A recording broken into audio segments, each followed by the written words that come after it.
Everybody, good morning. Well, it's morning for me now, and welcome to Projects in the Barn. And you'll notice I'm walking down the lane with some tools because I'm off down to the barn. Why is that, I hear you say? Well, I had a bit of a shifty round on my driveway this morning, waiting for the new car to turn up later. And I've driven the XKR down here. I never had my phone on me to film it, so it was all a bit manic out there. I had the wife and all three children giving me a hand. But, barn, XKR. Yeah, drove down here, lumpy, but at least it drove down here. It's weird, you know, I've got my foot literally, so I put it in drive, put my foot flat to the floor, and it just sort of crawled down the road. It's not sort of delivering any type of fuel to me. So here it is. So at least it's off my wet and slightly muddy driveway down in the barn, and you'll see the big van next to my XKR. That'll be gone next week. I'm doing a motorhome conversion on that. That'll be gone next week. So I'll be able to get my motorhome that I'm rebuilding inside the barn out, bit of a clear out, XKR in, out of the weather. So what I'm doing today, I'm coming down to have a look at the XKR again. Put my tools down because I've had so many comments and advice about the poor running problems, and it is so much appreciated. So thank you so much. Everyone seems to be getting as frustrated as me. I'm not frustrated, it's a bit of fun for me. Yeah, it's a bit annoying, but hey, that's part of it, isn't it? It's good fun trying to get to the bottom of it. And one curious note was someone asked me if I'd had the cam covers off lately.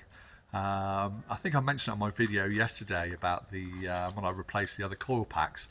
So at the back of each bank of heads, just below the cam cover, there is a cam position sensor, apparently on both sides of the XKR, and the end bolt, so the far left, so if I look at my car, so the very far top bolt towards the bulkhead on each cam cover has a different bolt in it to all the others. It's a shorter cadmium plated bolt, so it doesn't interfere with the cam position sensor, which is effectively like a hall sensor, a magnetic sensor, apparently. Now I remember when I took my cam cover off, one bolt, maybe two of the bolts did fall out, so there is a possibility that the bolt that's in there is not the cadmium plated one. So I thought the easiest way to find out is to pop the bonnet, take that bolt out, leave it out, start the car, see if it makes any difference. It is a free, worthwhile 5-minute experiment, so that's what I'm going to do. So let me get the bonnet open and then we'll give it a go. So here we are, and so just so you know I'm not cheating, in case it does work, we'll start the car, if it will start. So I drove it down here probably an hour ago. If it doesn't start turning the key, you'll know I'm not making it up.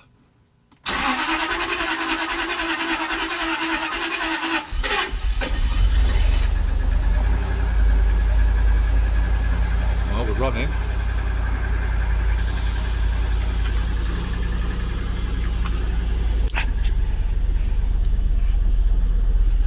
Oh, my car's so weird, look at that.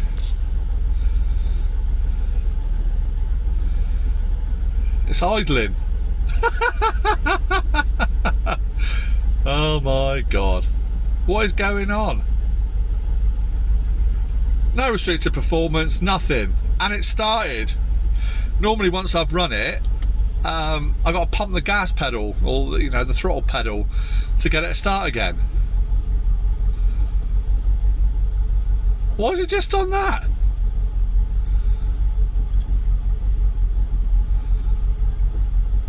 Oh, I'm so confused. I'm so confused. Why is my car running and idling?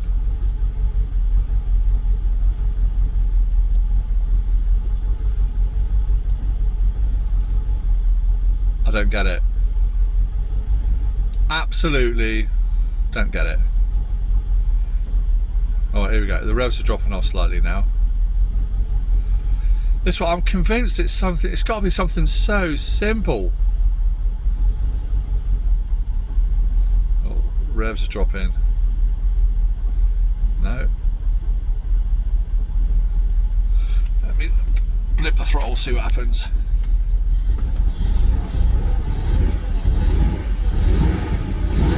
Normally if I do that, it will stall it. I'm off the throttle.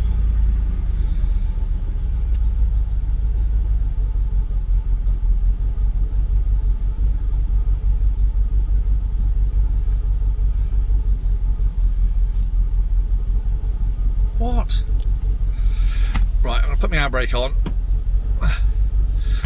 Foot on my brake. I'm going to put it in gear, see what happens.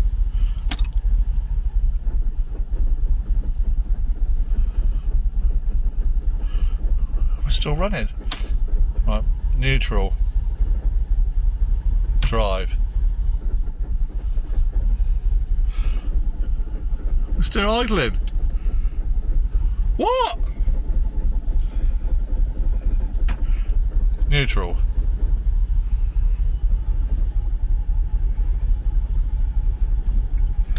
No, I don't get it.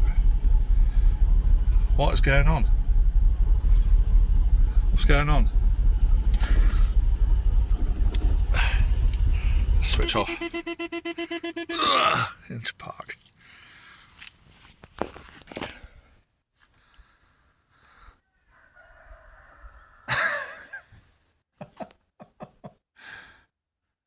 I don't get it. I don't understand. Look, while I'm here, I'm going to check that bolt. That's weird, isn't it? That's weird. Right, let's get the bonnet open. I know I say this all the time. I really need to get myself a proper camera. I do all this filming on my phone. That's why it's always so rubbish. Oh. And then I can get like a proper little tripod thing for it, selfie stick and all that. Why is my car just running? Right, let's spin you around, see if we can see it. So apparently that bolt there should be different to all the others. Now apparently they're all stamped up 8.8 on top with the dots. So you can't tell from the top, but it should be non-captive, made of cadmium, or placed in cadmium, so different to all the others. So let's whip that out and see if we can see what we can see. Right, let me just pause you a minute, and there's no point me filming taking out because I haven't got my tripod on me, but I'll take it out and then we'll resume. Right, so I'll try and film it as I remove it. It's going to be difficult, isn't it? No, I've got my tripod. Let me whip it out, 2 secs. Okay, well that's it out. It's definitely not a captive one. And it is slightly golden colour, which apparently indicates the cadmium one. So what I think I'll do is, I don't want to disturb the cam cover too much. If I take out that other corner one, we'll compare the two, shall we? Let's do that. Okay, but I've just undone that, and that is captive. So, yeah, I'll say because it is that slightly gold colour, and it's not held in,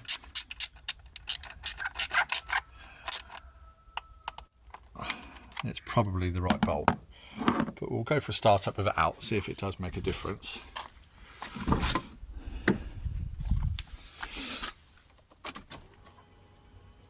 System check.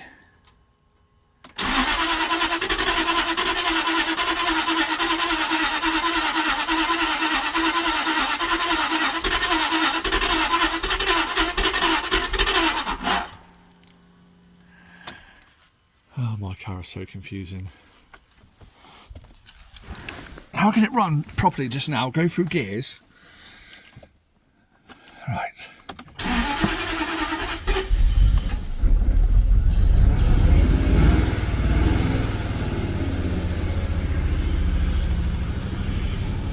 Right, let's just put a bit of throttle on then to get it started.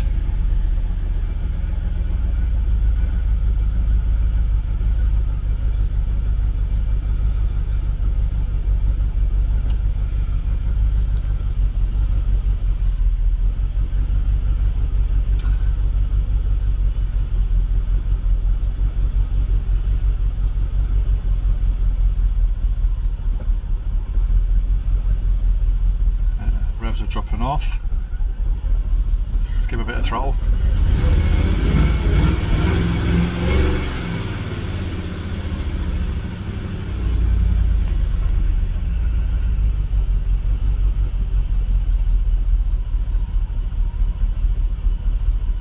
Yeah, I don't think it's that bolt.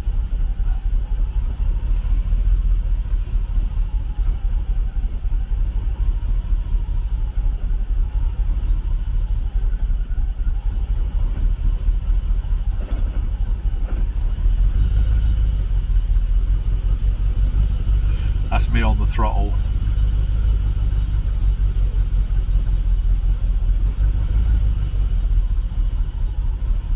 Off the throttle.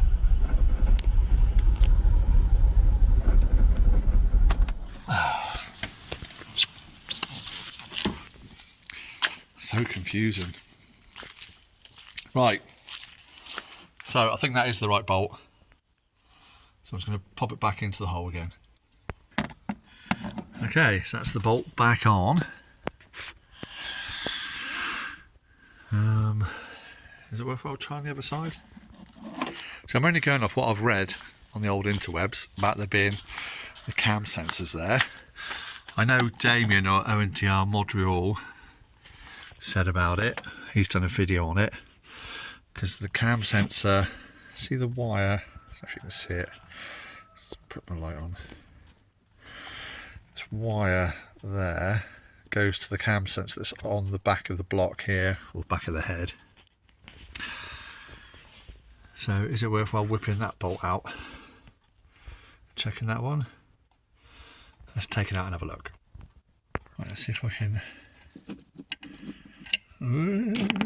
take it out so it's not captive. And it's the same gold as the other side. So that, to my mind, again, appears to be correct.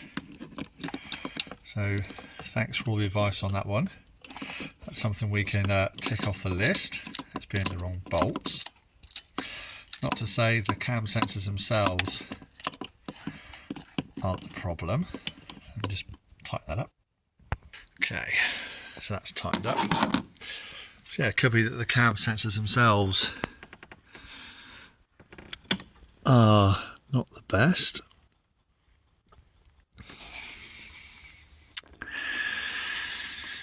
Yes. Oh well, just a short video. Let me turn the light off.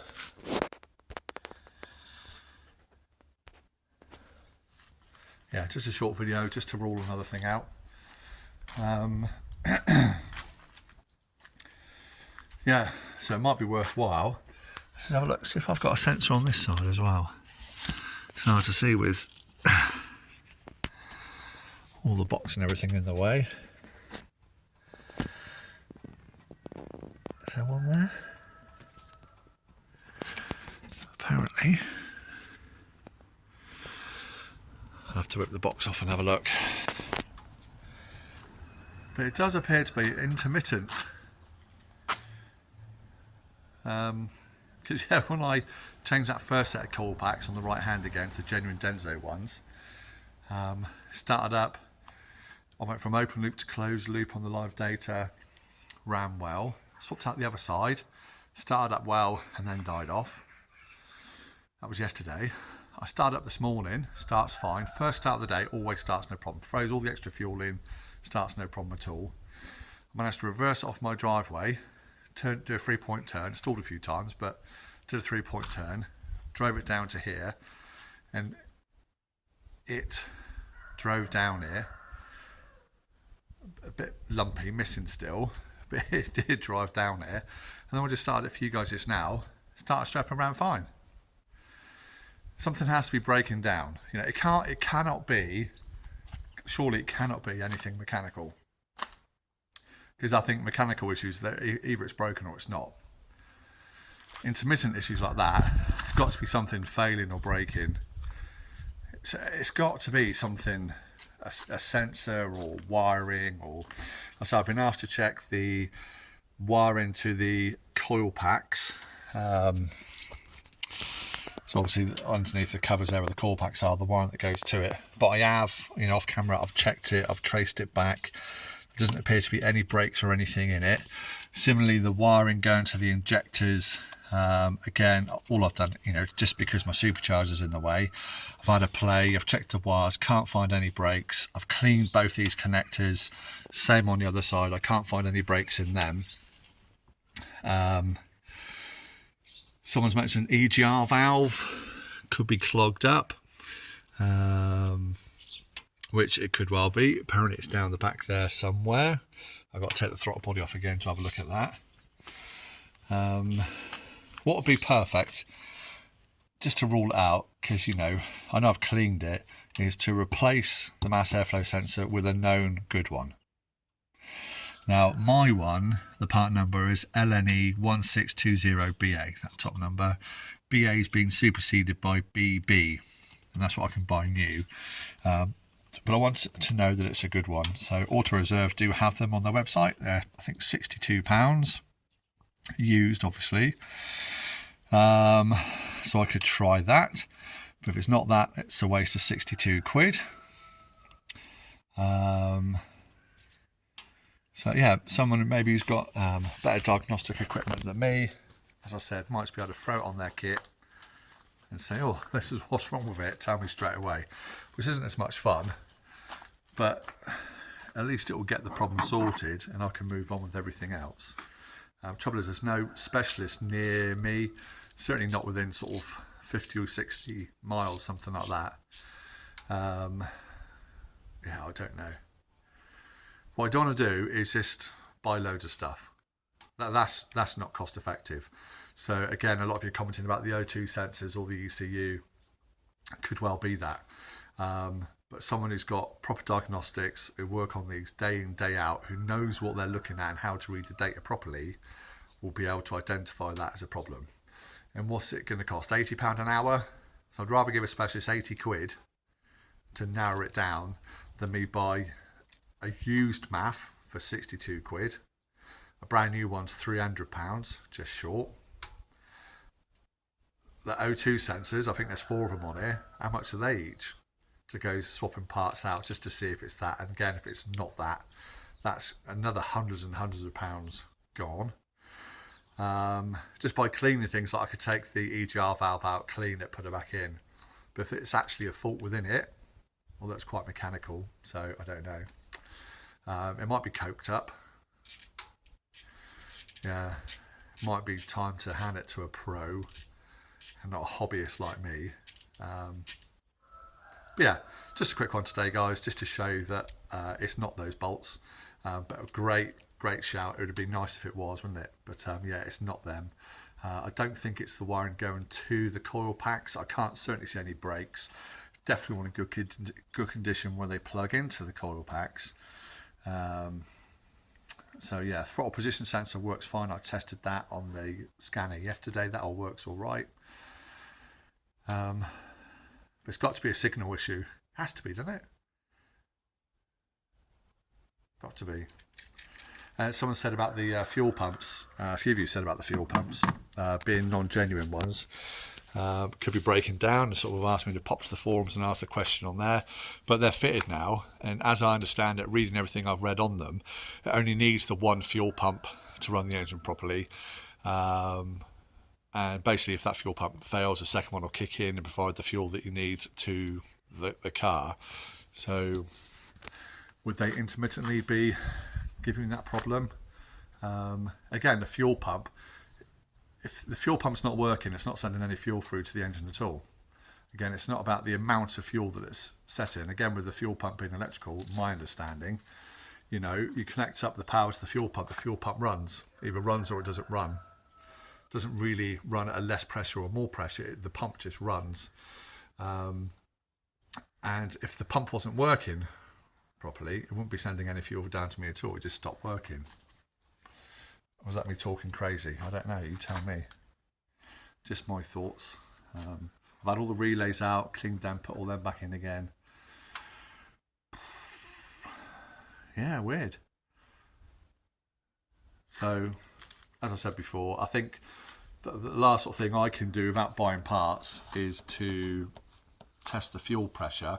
It's annoying. I put my scanner on my S-Type yesterday, and it shows that to me on my scan tool, the fuel pressure. On this, it doesn't have that facility on it. So it doesn't show me the fuel pressure via my scan tool. So I've got a mechanical fuel pressure gauge, but the adapter that goes on the Schrader valve is too big. So I need a smaller one to go onto this. I can then test the fuel pressure. I think I showed you in another video. There's a little Schrader valve buried just sort of down in here. See that blue cap? Which just goes on that. And that will just give me a reading of the fuel pressure, and again we just want to see if the fuel pressure is constant. But if one of the sensors is out and not allowing the engine to time properly, then that's not going to be constant, because the ECU is going to be telling it to deliver varying amounts of fuel at varying times and not in sequence with the way that it should be timed. So again, that could be a bit of a false reading. Yeah. But anyway, it's down the barn, which is a bonus. It drove, went through at least up into second gear, getting it down here. It's just a curious thing. It's a head scratcher, isn't it? Anyway, that's enough of me rambling on. Yeah, I guess I'll let you know how we go. I might do a bit of ringing around some of the garages, but again, they're just not close to me. Yeah, someone who understands the electronic side of it more than what I do, because I don't particularly get it. That's not my area. So yeah, just an update for today over the weekend, and yeah, that's it from me. So thank you so much again for watching this episode. It's another thing ticked off the list, and I'm sure we'll get to the bottom of it very, very soon. Fingers crossed. If not, it's just more stuff I can part out to you guys. If you want to see me rambling on and talking about my Jag that doesn't particularly work very well. But it works to a sense, doesn't it? That's the main thing. We're getting closer. Everything we can tick off the list is a moment closer to getting the car sorted and running. So thank you so much for watching. I appreciate it. Keep those comments coming in. All the advice is most welcome. And again, it gives me something to check that I haven't particularly thought about. One thing, weirdly enough, I've just come to my mind. On my very first XK8, I had similar poor running issues, and it turned out to be, I think, it was a different layout because it was a non-supercharged one, but there was a coolant temperature sensor, which I believe might be that one there. Tell me if I'm wrong, but I think it was a coolant temperature sensor that was causing the poor running. Don't know, just a thought. It's just there, and it's cheap, but it's not going to be that. Or is it? I don't know. Anyway, shut up, Simon. Thank you so much for watching. I'll catch you in the next one. And please keep the comments coming in. Please like, share, subscribe, and everything else. And we'll see you on the next one on Projects in the Barn. Take care, everybody. See you soon. Happy weekend. Bye.